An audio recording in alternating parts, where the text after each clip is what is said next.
If you are tall, short, or in between, we welcome you. If you are straight, gay, or in between, we welcome you. If you are an introvert, an extrovert, or something else altogether, we welcome you if you know exactly who you are, or if you are questioning and exploring.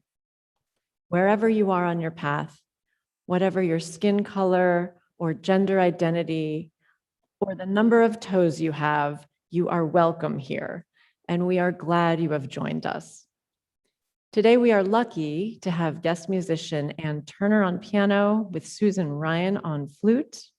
And preaching today, once again, is Reverend Tracey Robinson Harris, but she is joining us live from her home in Massachusetts, while I am live here in the sanctuary. And some of us are on Zoom and some of us are on YouTube. And it's a wonderful experiment, so please bear with us today. And now, let us prepare our hearts and minds for worship.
Good morning.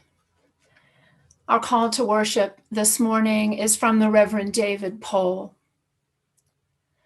We gather here to rediscover the wondrous gift of religious community, to renew our faith in the holiness, goodness, and beauty of life, to reaffirm the way of the open mind and full heart, to rekindle the flame of memory and hope, to reclaim the vision of an earth made fair with all her people one.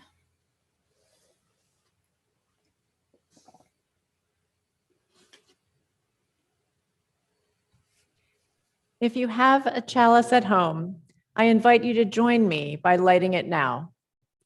Today's chalice lighting reminds us of the purpose of this Memorial Day weekend and was written by Nicole McKay. We gather to remember those who could not grow old and those forced to grow old long before their time. We gather to mourn and grieve with one another all of our losses, the people, the stories, the loved ones, and the futures that could have been. We gather to do the hard work of facing the difficult realities of our present and our past, where there is conflict, violence, war, and hatred. We gather to hold space for silence as we try to make meaning of our history, to help us work for peace and justice today. We gather to rekindle our source of hope for our future by recognizing in one another our shared humanity as we join in a concerted commitment for a better tomorrow. We gather because we need community to do all of this holy work.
Please join me in affirming our mission.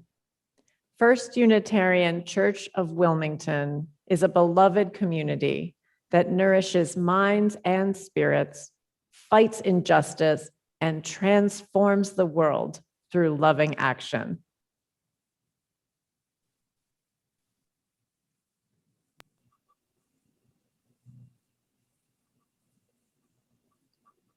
Hi, everyone. Happy Memorial Day weekend. Have you ever wondered what Memorial Day means? Memorial Day is a holiday to remember people who died while serving in our military. It is different from Veterans Day, which is a time to honor everyone who has served in our military, living or dead. In my family, my grandfathers were both in the military during World War II, and they both survived. My father was in the Marines during the Vietnam War. My husband served in the Marines and the Army National Guard. I have friends and other relatives who have served in the military too, but I don't know anyone who has died in military service personally. Memorial Day can be kind of hard for us as Unitarian Universalists because we believe that war is not a good way to solve problems. Unitarian Universalists have a goal of world community with peace, liberty, and justice for all. Different Unitarian Universalists think and act differently about how to work towards a world community of peace. Some are pacifists and conscientious objectors. Conscientious objectors are people who believe they cannot in good conscience serve as soldiers. Some of them are okay with helping soldiers by doing work in the military, like driving an ambulance or helping feed soldiers. Others feel they cannot do anything to support a war at all. Some Unitarian Universalists are in the military as soldiers or as chaplains. These people believe that they can work for peace from within the military. And the military offers good jobs and a lot of benefits for people who might not be able to find a good job with good benefits any other way. I have a friend who is a UU minister and is a chaplain in the Marine Corps. I think she feels that no matter what she believes about war, it is important to offer care and compassion to the people who are soldiers, sailors, members of the Air Force, Coast Guards, and Marines. Being in the military can be really hard on people's bodies, minds, and spirits. One thing I hope we can all agree on as Unitarian Universalists is that people who serve in the military deserve respect, and they deserve our gratitude for being willing to do hard jobs and trying to do them well, often while having traumatic experiences. People who are in the military deserve to be remembered after they die. Memorial Day is a chance for us to remember those people. There's a tradition in some places and families to set a table for people in the military who died during war, are prisoners of war, or are missing in action. The table is round to show that our concern for the fallen is never ending. A single red rose represents families and loved ones. A pinch of salt on the plate represents the tears shed for those who died. Also on the plate are slices of lemon to symbolize the soldier's bitter fate. A ribbon symbolizes the love of country that inspired the soldiers to answer the nation's call. Now, Memorial Day is also a holiday, and people like to have fun on holidays. Some people go to parades, they go to picnics, have barbecues, go to a park, go to the beach, or maybe go to a lake. I wonder how you observe Memorial Day. I wonder if you have family members or friends who have served in the military. I wonder if you are remembering someone who died in military service this weekend.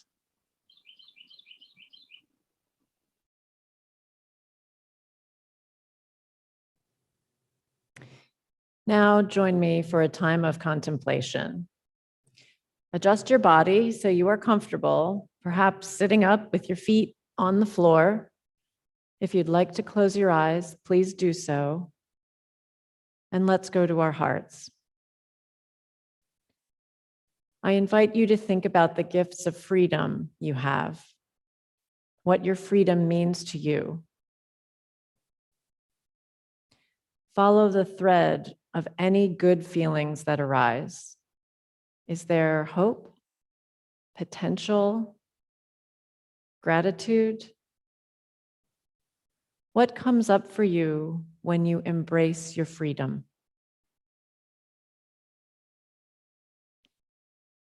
Now sink into the gratitude and hope, and let that fill your body, far down into your belly, up to the top of your ears, down your arms to your fingers, and through your legs to your toes. Every inch of you is experiencing gratitude right now.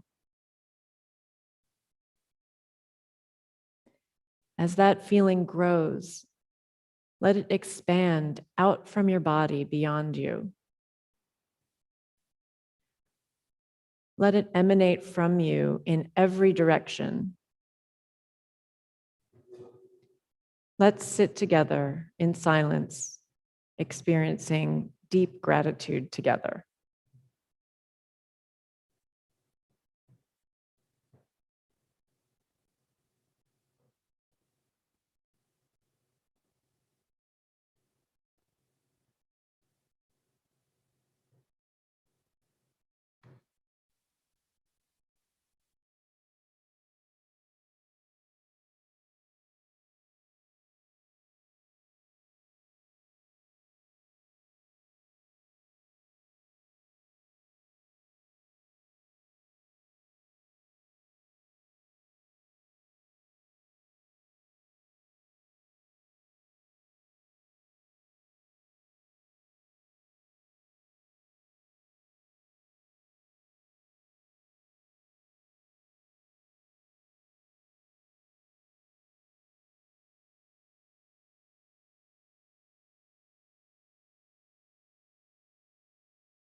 And now I invite you to bring your attention back to your heart. From this place of gratitude, let us honor those we remember this Memorial Day and anyone who might be in need of the compassion of our community. Please say the names, or if you're on Zoom, you can type them in the chat box as you are moved.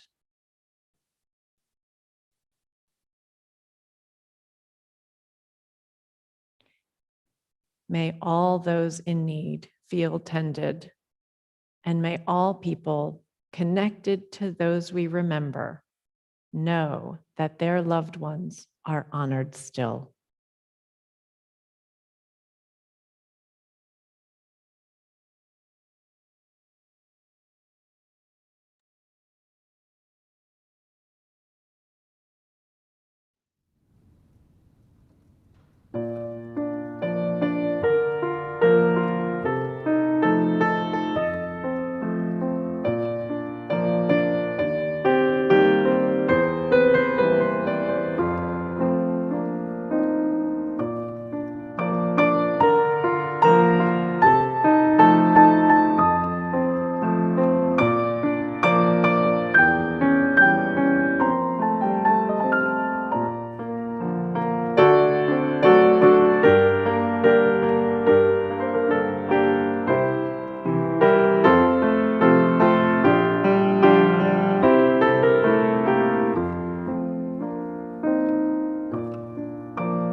The first well-known Memorial Day observance took place in Charleston, South Carolina on May 1st, 1865.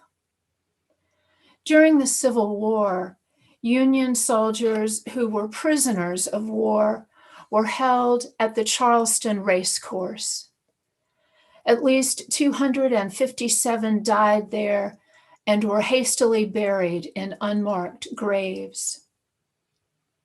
Together with teachers and missionaries, Black residents of Charleston organized a May Day ceremony that year. As reported in the New York Tribune and other national papers, freedmen cleaned up and landscaped the burial ground, building an enclosure and an arch labeled Martyrs of the Racecourse.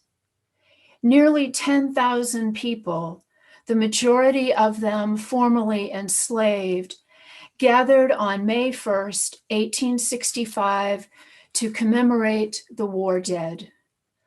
Among them were about 3,000 school children, newly enrolled in freedmen's schools. Most brought flowers to lay on the burial field.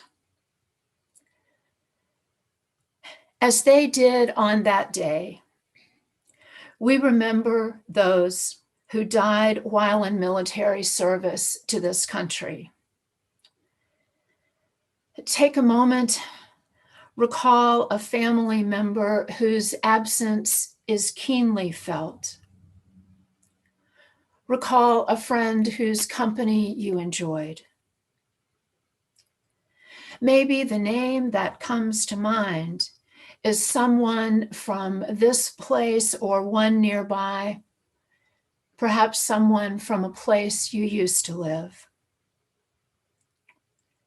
Maybe you heard a name on the news, and though you did not know them, it is a name you remember. Maybe it is the collective loss you remember today.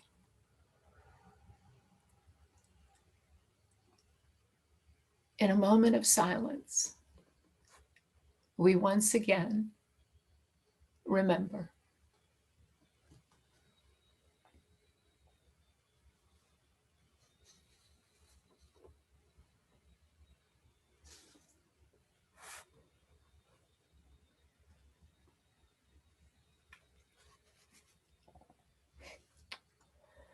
Though I have never fought, I know something of war, the kinds of things one knows from history, from community, from politics, from family.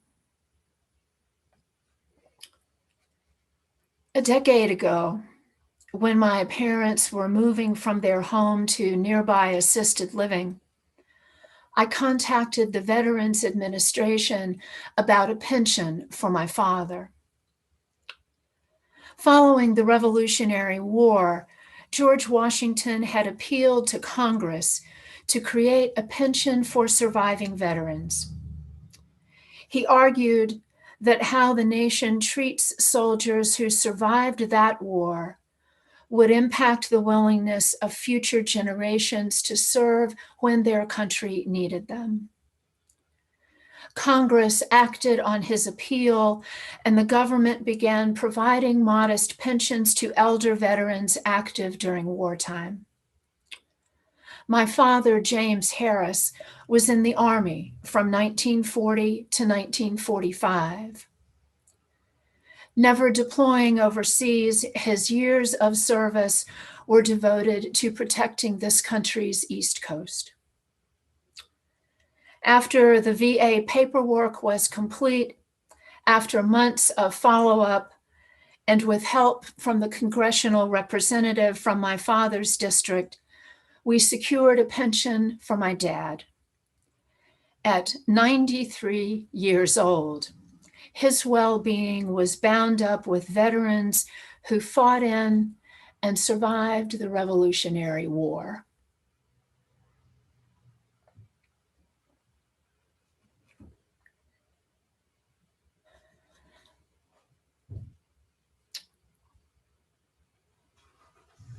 another memory of war. I grew up in the South, and in every city and town in that part of our nation, something remains of the Civil War. Where I come from, there are cannons in parks next to statues of soldiers, private homes commandeered for military use as headquarters for generals or makeshift hospitals for the wounded are now marked as historic sites. And in the middle of a middle-class neighborhood, a redoubt, an earthenworks fort, still remains. When I was a child, it surrounded a branch of the public library. Along highways, main streets, and back roads, signs commemorate a battle, a retreat, a victory, a defeat. 20 miles from my hometown is Appomattox Courthouse National Park, where on April 9th, 1865, Confederate General Robert E. Lee surrendered to Union General Ulysses S. Grant. A sign on the road into the park proclaims where the nation reunited. And the park's website says, quote, "The surrender signaled the end of the nation's largest war. 2 important questions about its future were answered. Could the nation survive a civil war intact? And would that nation exist without slavery? The answer to both," the website continues, "the answer to both was yes, and a new nation was born." That war's legacy shaped my hometown. During my childhood and teenage years, there were whites only and colored entrance signs on every restaurant, movie theater, store, and hospital. Public swimming pools were filled with dirt to avoid desegregation. And I remember the day in 1971 when the change mandated by the Supreme Court's 1954 decision in Brown versus the Board of Education finally came to my high school. The signs are different now. The privilege and oppression they named continues.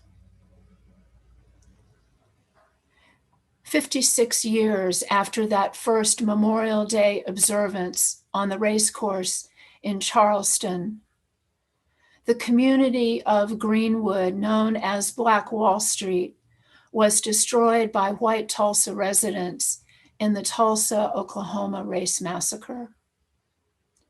This Memorial Day is the 100th anniversary of that massacre.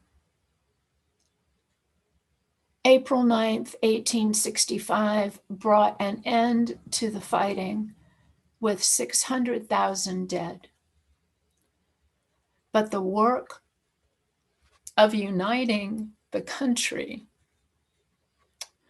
some days it seems like that work has barely begun.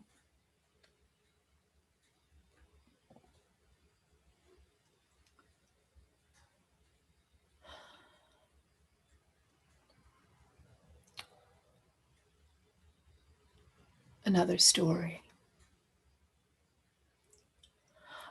Over 200 years after the Revolutionary War began on the town green in Lexington, Massachusetts, I was called to serve the First Parish in Lexington. Before my first year was over, I had witnessed the reenactment of the Battle of Lexington, thanks to the church's youth group. I joined them for their annual Patriots' Day Eve overnight. Patriots' Day is that Massachusetts holiday commemorating the shot heard round the world. So for our Patriots' Day Eve overnight, we assembled a booth that would make possible the sale of gallons of hot chocolate and many, many dozens of donuts to those who came to the Lexington Battle Green before 5:30 a.m. to watch the reenactment. I watched too. I saw the Minutemen gathering, preparing to fight under the command of Captain John Parker. I heard the sounds of the approaching British troops. And then, coming down the road through the center of town, approaching my church, my people, and me, were not reenactors, but armed soldiers. The only thing between them and me was a small patch of grass and the men and boys of the Lexington militia. I was surprised mostly by the fact that I was suddenly filled with fear at the sight of an invading army and the sound of gunfire. I stood completely still. The battle ensued. I was afraid. And none of this was real.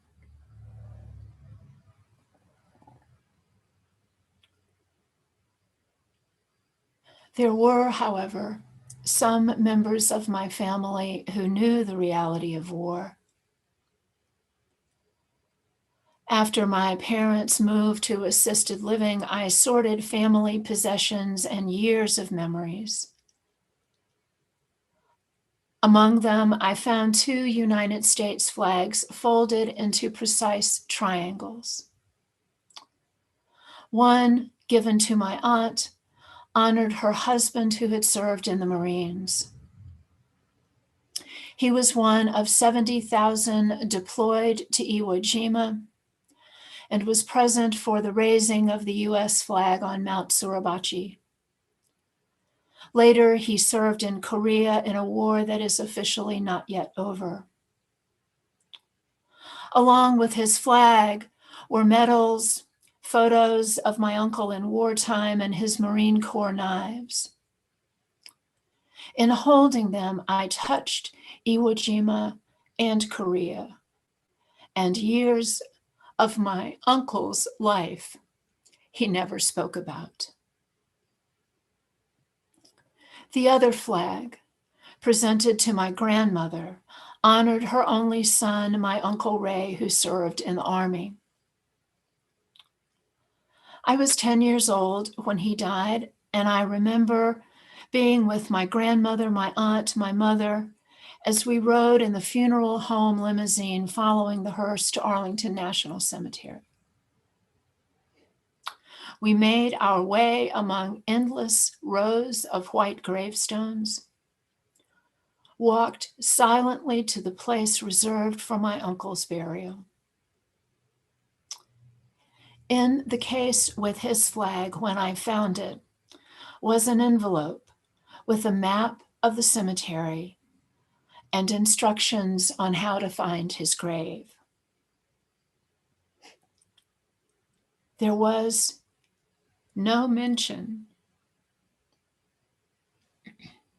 of how the gravestones in that cemetery only hint at the grief of so many families.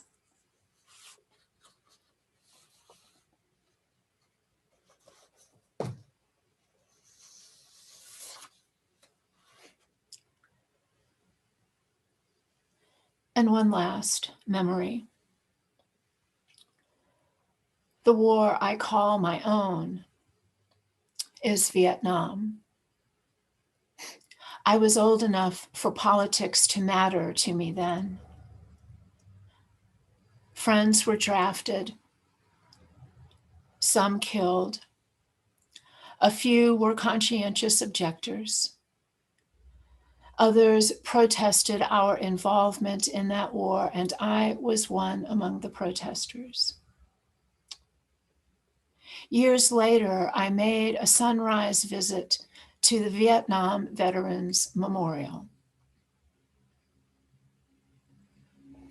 I approached the wall in silence, preparing for the walk past 58,282 names of service members confirmed killed or classified missing.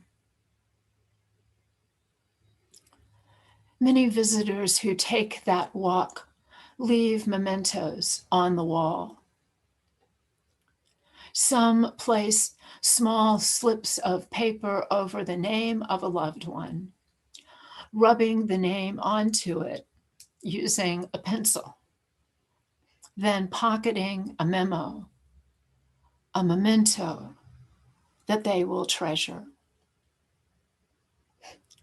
Off to one side, a statue depicting 3 soldiers, identifiable as a white American, an African American, and a Hispanic American, look at the names.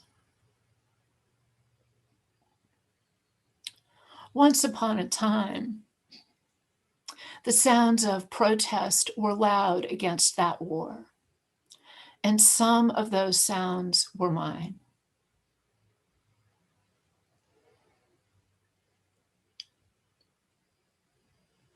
The sounds of the city broke through from time to time that morning. Silence and the quiet sharing of memories were the only sounds heard along the wall at sunrise.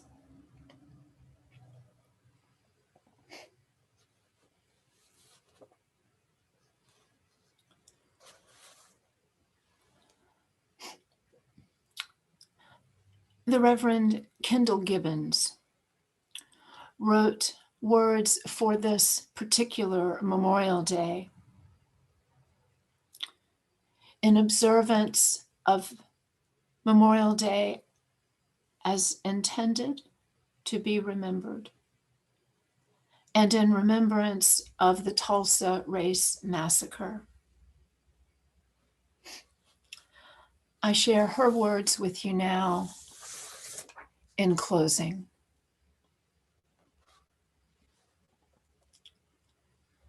There are those who say that one of the most important functions of a religious community is anamnesis, the practice of not forgetting, of holding in our collective memories those facts of human history that it might be more comfortable for us all to let slip into oblivion and forget. This is why we gather in a covenant of both memory and promise. We refuse to erase the truth of the past, what we have been capable of, both the nobility, heroism, and resiliency of the human spirit at its best, and the arrogance, deceit, and cruelty of our nature at its worst. Faith invites us to live in the tension between these realities, seeking the good rather than the perfect, and healing rather than exoneration, seeking a future of wholeness and the common good. So may it be.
It is a gift to be here with you today. It is a gift of freedom that I do not take lightly. I have had the good fortune to have traveled back when we could hop effortlessly to and from different countries, to South America, to Europe and Asia, and also many parts of North America. Having seen other lands and cultures where certain freedoms do not exist or do not exist for women, this makes me appreciate our country despite all the, shall we say, improvements I'd like to make. And that's another reason why this church is so important to me. We support the Unitarian Universalist Service Committee, which does global relief work in the areas that need it most. We get involved with local issues, including addressing climate change and racial inequality. On this weekend every year, I like to sit in silence to remember our military families who, because of their service, I can enjoy this amazing faith community that embraces my earth-based theology and contemplative practice. This church for me is the epitome of freedom. We encourage each other and every person on their own spiritual journey. We have no creed, just principles, and we get involved. So please take a moment now to get involved by giving financially to our church. There are 3 ways you can donate, including mailing a regular check to the office, going to our website and clicking on the donation page, and using the Give Plus app on your mobile device. May I encourage you to try all 3 options just to see how easy each one is. And now, please join me in dedicating our offering. To the work of this congregation, which is weaving a tapestry of love and action, we dedicate our lives and these, our offerings.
Our closing words are from a collection of remembrances called War Zone Faith, written by Unitarian Universalist Army Chaplain Major George Tiger.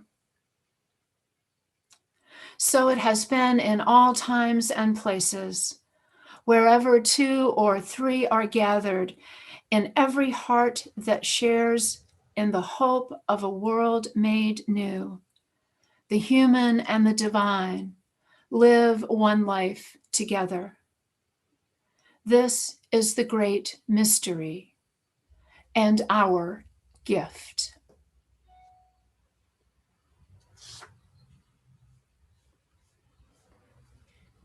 As we extinguish this chalice, we hold close the families who have served, those who have endured war and all of its aftermath. Let us go forth in gratitude for the freedoms we enjoy and for the freedoms for which we continue to strive. I leave you with Roland Gitelson's words from his poem, We Remember Them. In the rising of the sun and in its going down, we remember them. So long as we live, they too shall live, for they are now a part of us as we remember them.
For anybody who can hear me, I've allowed everyone to unmute themselves if they want to talk to each other.